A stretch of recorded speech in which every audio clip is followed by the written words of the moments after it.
জি, ধন্যবাদ জানাচ্ছি। বেগম খালেদা জিয়া তিনি বাংলাদেশে আপসহীন নেত্রী হিসেবে পরিচিত সবার কাছে। ইভেন আমরা যখন ছোটবেলায় ছিলাম আমরা দেখতাম খালেদা জিয়া এবং শেখ হাসিনা। তো স্বাভাবিকভাবেই কম্পারেটিভলি তিনি সফট মাইন্ডেড এবং বাংলাদেশের জন্য নেতৃত্বের জায়গা থেকে তিনি যথেষ্ট দূরদর্শিতার পরিচয় দিয়েছেন। পাশাপাশি দেশপ্রেম এবং আধিপত্যবাদের বিরুদ্ধে যে রাজনীতি, সে জায়গায় ওনার দৃঢ় অবস্থান রয়েছে। তো ওনার অসুস্থতার কারণে ছাত্র শিবির সহ আমরা বিভিন্ন জায়গায় দোয়ার অনুষ্ঠান আয়োজন করেছি এবং বিভিন্ন রাজনৈতিক দলমত সবাই ওনার জন্য দোয়া করছেন যেন উনি দ্রুত সুস্থ হন। তো আমরা সেটা চাই যে উনি দ্রুত সময়ে সুস্থ হয়ে উঠুক। তবে সংকটের কথা যেটা বলেছেন, কিছুটা তো সংবেদনশীলতা রয়েছে রাজনীতি অঙ্গনে। এত বড় একজন নেত্রী, তিনি খুবই মুমূর্ষ অবস্থায় আছেন। তবে রাজনৈতিক সংকট তৈরি হওয়াটা এটা আমি কামনা করি না। হয়তো দলীয়ভাবে কোনো বিষয়ে সংকট তৈরি হতে পারে, কিন্তু সেটা জাতীয় রাজনীতিতে সংকট তৈরি হোক, এটা কখনোই আমরা চাই না। জনাব তারেক রহমান, আমি তো ওনাকে মনে করি নতুন প্রজন্মের কাছে তিনি স্মার্ট রাজনীতিবিদ হিসেবে পরিচিত এবং এটাই হওয়া উচিত। কিন্তু 5ই আগস্টের পর তিনি এখনো পর্যন্ত দেশে ফেরেননি। এটা নিয়ে রাজনৈতিক অঙ্গনের প্রশ্ন ওঠাটা খুবই স্বাভাবিক একটা বিষয় এবং সকলের মাঝে এই প্রশ্নটা তৈরি হয়েছে যে তিনি কেন ফিরে আসছেন না। এটা কি ওনার ব্যক্তিগত কোনো কারণ, নাকি দলীয় কোনো অভ্যন্তরীণ বিষয় রয়েছে, অথবা সরকারের পক্ষ থেকে কোনো বিষয় রয়েছে কিনা। তো যেটা তিনি সম্প্রতি একটি স্ট্যাটাসে তিনি উল্লেখ করেছেন যে ওনার নিজের একক ইচ্ছার উপর সেটা ডিপেন্ড করছে না। তো এই বিষয়টি আরও প্রশ্নগুলোকে আরও গাঢ় করেছে এবং একটি প্রশ্ন তৈরি করেছে আসলে বাংলাদেশের তাহলে ওনার এই আসা যাওয়া অথবা দলীয় নেতৃত্বের জায়গাটা কোন জায়গা থেকে নিয়ন্ত্রিত হচ্ছে, এবং তিনি সেটাও ক্লিয়ার করেননি। তো এই জায়গায় আমার কাছে মনে হয় যে এটা উনি স্পষ্ট করলে এটা দেশের জন্য, দেশের স্বাধীনতা সার্বভৌমত্বের জন্য, দেশের সামগ্রিক নিরাপত্তার জন্য ভালো হবে। এবং এটা আমরা প্রত্যাশা করি যে তিনি দেশে ফিরে আসুক, দেশে রাজনীতি করুক। যেহেতু জিয়াউর রহমান এবং বেগম খালেদা জিয়া তিনি ওনাদের সন্তান এবং ওনাদের লিগেসি বহন করে তিনি বাংলাদেশের রাজনীতি করুক, আমরা এটা চাই। এখন এটা আমি বলেছি যে আসলে তার নিরাপত্তার জায়গাটা তিনি কেন শঙ্কা বোধ করছেন অথবা কোন পক্ষের কাছ থেকে তিনি সেটা শঙ্কা বোধ করছেন। এখন তিনি যদি সত্যিকার অর্থে বাংলাদেশকে নেতৃত্ব দিয়ে থাকেন, আগামী দিনে বাংলাদেশকে পরিচালনা করে থাকেন, তাহলে তো ওনার নিজের নিরাপত্তায় তিনি যেখানে শঙ্কা বোধ করছেন, তাহলে দেশের নিরাপত্তা তিনি কিভাবে দিবেন।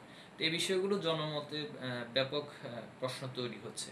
তো আমার কাছে মনে হয় তিনি এবং তার দলের পক্ষ থেকে এই বিষয়গুলো ক্লিয়ার করা দরকার এবং এ বিষয়ে সরকার সহ সামষ্টিকভাবে দলমত নির্বিশেষে সকলে ঊর্ধ্বে উঠে আমাদের সামষ্টিকভাবে ঐক্যের ভিত্তিতে একটি সিদ্ধান্তে পৌঁছা দরকার।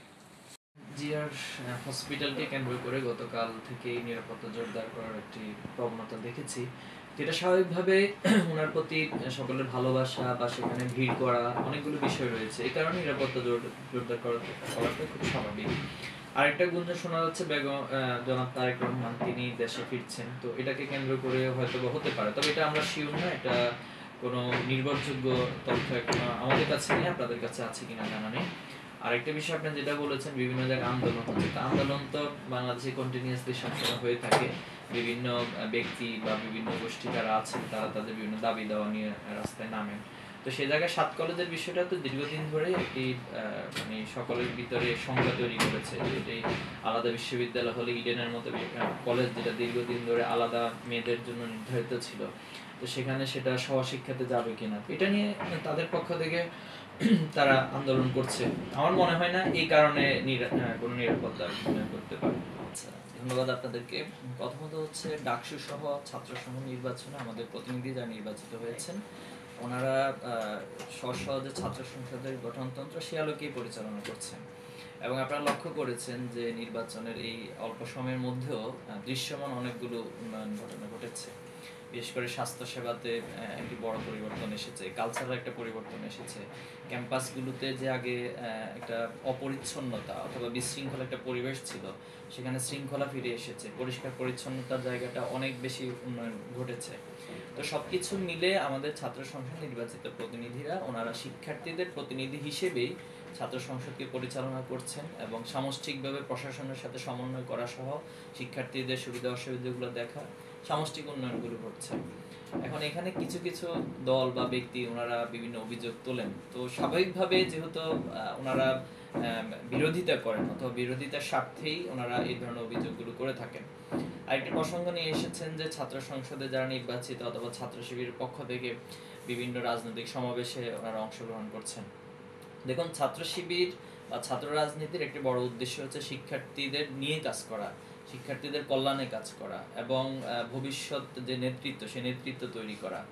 আবার পাশাপাশি হচ্ছে রাজনৈতিক সচেতনতা, যেহেতু 2024-এর একটা বড় ইস্যু ছিল যে রাজনৈতিক সচেতনতা থেকেই একটি রাষ্ট্রের যে বৈষম্য ছিল অথবা রাজনৈতিক যে ফ্যাসিবাদ কায়েম হয়েছিল সেটার বিরুদ্ধে শিক্ষার্থীরাই কিন্তু সর্বদা আন্দোলন গড়ে উঠেছে। এবং শুধু 24 সালে না, বাংলাদেশের হিস্ট্রিক্যালি বিগত সময়ে সকল আন্দোলন সংগ্রামে শিক্ষার্থীদের একটি বড় ভূমিকা ছিল।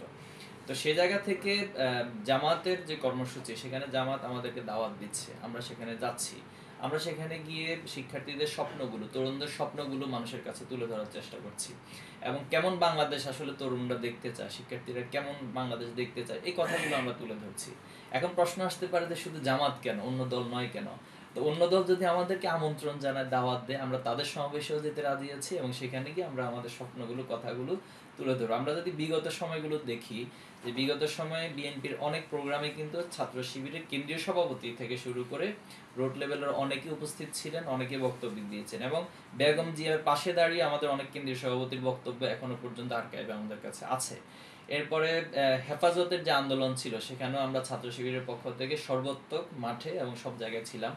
এবং 8 দলের যে প্রোগ্রামটা হচ্ছে এখন সমসাময়িক সমমনা যে 8টি দল, ইসলামিক দল, তাদের সমাবেশগুলোতে আমাদেরকে ইনভাইট করছে, আমরা যাচ্ছি। আমাদের মূল কথা হচ্ছে যে রাজনৈতিক সচেতনতার জায়গা থেকে ছাত্র শিবির বাংলাদেশকে নিয়ে কি স্বপ্ন দেখে, এটা একটা কালচার, অর্থাৎ যে ডিভিশনের রাজনীতি হয়ে আসছে, এটাকে ভেঙে দিয়ে একটি বিভাজন মুক্ত ঐক্যবদ্ধ বাংলাদেশ বা একটি সংস্কৃতি তৈরি হোক এবং সেখানে যে কেউ তার বক্তব্যগুলো তুলে ধরবে, সে সুযোগ সকল রাজনৈতিক দল করে দিবে। আমরা এমন একটি কালচার যেমন ছাত্র শিবিরের ফাটল নিয়ে প্রশ্ন করেছেন। দেখুন, ফাটলের বিষয় না, ওনারা আলাদা একটা সংগঠন, ওনারা ওনাদের একটা আদর্শ আছে, আমরা আমাদের আদর্শ নিয়ে কাজ করি, কিন্তু বাংলাদেশের কমন ইস্যুতে আমরা এক থাকি কিনা, প্রশ্নটা হচ্ছে সেখানে। তো বিগত সময়ে ফ্যাসিবাদের সময় আমরা বিভিন্ন ইস্যুতে একসাথে আন্দোলন করেছি, এক সময় জোটগতভাবে আন্দোলন করা হয়েছিল, সেখানে এক মঞ্চে এক টেবিলে বসে আমরা সবকিছু করেছি। এবং 5ই আগস্টের পরেও আমরা ছাত্রদলের কেন্দ্রীয় অফিসে গিয়েছি, ওনাদের সাথে বসেছি, কথা বলেছি এবং এই বিষয়গুলো তুলে ধরার চেষ্টা করি যে ফ্যাসিবাদের প্রশ্নে এবং দেশের স্বার্থে আমরা এক থাকবো, এক সুরে কথা বলবো, এক ঐক্যবদ্ধভাবে কাজ করব। এবং আপনি খেয়াল করবেন যে আমরা আমাদের যতগুলো প্রোগ্রাম যেটা কমনলি আয়োজন করি, সেখানে ছাত্রদলকে ইনভাইট করি, কিন্তু দুঃখজনক হলো ওনারা কেন যে আসেন না, সেটার উত্তর আসলে আমাদের কাছে নাই, সেটার উত্তর ওনারা দিতে পারেন। আবার বিপরীত পক্ষে দেখা যায় যে ওনারা যে আয়োজনগুলো করে থাকেন, সেখানে ওনারা আসতে চান না। ইভেন আমাদের অনেক প্রোগ্রামে অন্য ছাত্র সংগঠন আসার ক্ষেত্রেও ওনারা ইন্টারনালি বিভিন্ন ধরনের প্রতিবন্ধকতা করার চেষ্টা করেন। তো এই রাজনীতি আসলে বাংলাদেশের ছাত্র সমাজ গ্রহণ করে না এবং করে না দেখেই হচ্ছে যেটা ছাত্র সংসদ নির্বাচনে তারা তাদের ম্যান্ডেট অথবা সেটার একটা রিফ্লেকশন তারা দেখিয়েছেন। আমি আশা করব যে আমরা এই বিভাজন, বিগত সময়ে যে রাজনৈতিক সংস্কৃতিতে যে চর্চাগুলো ছিল, এটা উন্নতি হওয়া দরকার। 5ই আগস্টের পরে আমাদের একটু উদার মানসিকতা নিয়ে রাজনীতি করা দরকার। তবে আমি এটা আশ্বস্ত করছি যে বাংলাদেশের প্রশ্নে এবং আধিপত্যবাদের প্রশ্নে আমরা সবার সাথে কাজ করতে রাজি আছি। বিগত সময়ের মতোই ছাত্র শিবির সবসময় 16ই ডিসেম্বরকে কেন্দ্র করে কর্মসূচি পালন করে থাকি, উদযাপন করার চেষ্টা করি। তো আমরা এবছর র্যালি এবং ম্যারাথন আয়োজন করবো ইনশাল্লাহ। আমাদের ঢাকা সহ ঢাকার বাইরেও সকল শাখা আয়োজন করবে। পাশাপাশি আলোচনা সভা, বিভিন্ন কালচারাল ইভেন্টের আয়োজন, ক্রীড়া প্রতিযোগিতা, রচনা প্রতিযোগিতা সহ নানান আয়োজনের মধ্য দিয়ে ইনশাল্লাহ আমরা 16ই ডিসেম্বর উদযাপন করব। দেখুন, ছাত্র শিবির মানে বিশ্ববিদ্যালয় বন্ধ ঘোষণা করেনি, এটা একটা উদ্ভূত পরিস্থিতি তৈরি হয়েছে, যেহেতু দফায় দফায় কয়েকবার ভূমিকম্পের ঘটনা ঘটেছে এবং এই কারণে বেশ কিছু শিক্ষার্থী আহত হয়েছিল। তো সে কারণে প্রশাসন সহ সার্বিকভাবে শিক্ষার্থীদের মতামত সবকিছু মিলে প্রশাসন সিদ্ধান্ত নিয়েছে, এখানে ছাত্র শিবির সিদ্ধান্ত নিয়েছে বিষয়টা তা না। তো এই জায়গা থেকে 16ই ডিসেম্বর তার কোনো বিষয়ের জন্য অপেক্ষা করবে না, সেটা স্বাভাবিকভাবে আসবে এবং সেটা পার হবে। তো আমরা আমাদের এই কর্মসূচি দিয়েছি যে আমাদের জনশক্তিরা, শিক্ষার্থীরা যে যেখানে থাকবে, আমাদের অনুরোধ থাকবে তারা সেখান থেকে কর্মসূচিগুলোতে অংশগ্রহণ করবে। তো ছাত্র শিবিরের জায়গা থেকে অনেকেই আমরা সোশ্যাল মিডিয়াতে দেখেছি যে অনেকে প্রার্থী হিসেবে ঘোষণা করা। তো স্বাভাবিকভাবে যেহেতু আমরা ছাত্র সংগঠন আমাদের হিস্ট্রিক্যালি আমরা ছাত্র সংগঠন থাকা অবস্থায় জাতীয় নির্বাচনে অংশগ্রহণ করি না, তবে যাদের ছুটি হয় বা যারা ছাত্র জীবন শেষ করে ওনারা অংশগ্রহণ করে থাকে। তো এই জায়গাতে আমি মনে করব যে মানে আমরা এখনো যেহেতু কোনো সিদ্ধান্ত গ্রহণ করিনি, এটা সোশ্যাল মিডিয়ার একটা মিথের মধ্য দিয়ে প্রচারণাটা উচিত না। তো ছাত্র শিবির যদি সিদ্ধান্ত গ্রহণ করে ইনশাল্লাহ আমরা আনুষ্ঠানিকভাবে আপনাদেরকে জানাবো। আলোচনা হচ্ছে সেটা হয়তো মৌখিকভাবে, কিন্তু আনুষ্ঠানিকভাবে কোনো আলোচনা এখন আমরা করিনি আমাদের ফোরামে। আমাদের সিদ্ধান্ত গ্রহণের যে ফোরাম রয়েছে আমরা সেখানে আলোচনা করে যদি আমরা প্রয়োজন ফিল করি তাহলে ইনশাল্লাহ সিদ্ধান্তের পর আপনাদেরকে জানাবো। দেখেছি যে কোনো কোনো গোয়েন্দা সংস্থা অনেকটা নোংরামির মধ্য দিয়ে তারা প্রচার করেছে যে তারা একটি দলকে সাপোর্ট করছে অথবা এই দলের পক্ষ হয়ে কাজ করছে, এবং পার্শ্ববর্তী অনেক দেশ থেকে আমরা দেখেছি যে কোনো একটি দলকে নির্লজ্জভাবে সাপোর্ট দেওয়া। তো এই বিষয়গুলোকে কখনোই আমরা সাপোর্ট করি না। পাশাপাশি হচ্ছে বাংলাদেশ স্বাধীনতা সার্বভৌমত্বের স্বার্থেই কোনো গোয়েন্দা সংস্থা অথবা কোনো একটা রাষ্ট্র বাংলাদেশের অভ্যন্তরে হস্তক্ষেপ করবে এটা কখনোই আমাদের জায়গা থেকে আমরা কামনা করি না, এবং এ জাতীয় কোনো বিষয় যদি ঘটে থাকে অবশ্যই বাংলাদেশের রাষ্ট্র প্রশাসন এবং রাজনৈতিক দলগুলো ঐক্যমত্যের ভিত্তিতে এর বিরুদ্ধে অবস্থান নেওয়া উচিত।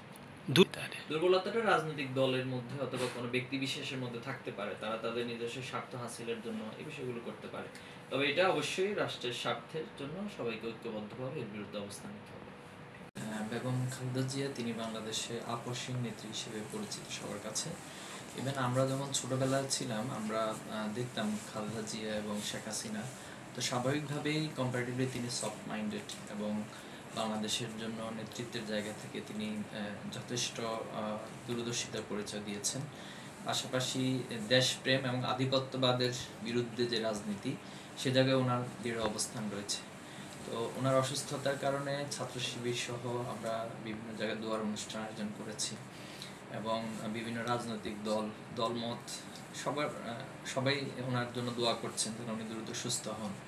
তো আমরা সেটা চাই যে উনি দ্রুত সময়ে সুস্থ হয়ে উঠুক। তবে সংকটের কথা যেটা বলেছেন, কিছুটা তো সংবেদনশীলতা রয়েছে রাজনীতি অঙ্গনে।